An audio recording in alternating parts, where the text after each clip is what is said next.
Strategi auto debit gap. Jika ingin emas terkumpul tanpa stres dan tanpa fikir, aktifkan auto debit akaun emas gap. Sahabat emas kita, pekerja swasta, mulakan auto debit gap sejak tahun 2022. Dia mula dengan RM100 dan bertambah menjadi RM300 dan sekarang menjadi RM500. Hari ini dia telah ada 34 gram emas terkumpul tanpa sedar.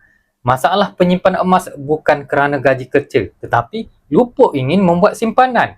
Duit habis dahulu dan tiada sistem bantu untuk disiplin diri. Auto debit gap selesaikan semua masalah tersebut. Set jumlah, sistem akan buat pemotongan dan tuan-puan boleh lihat emas semakin bertambah. Aktifkan auto debit gap, emas terkumpul tanpa kita perlu fikir. Mulakan serendah RM100 dan ke atas. Jika ingin saya bantukan tuan-puan setkan auto debit gap mengikut bajet anda, hubungi saya untuk bimbingan. Save dan like video ni untuk info emas yang seterusnya. Assalamualaikum.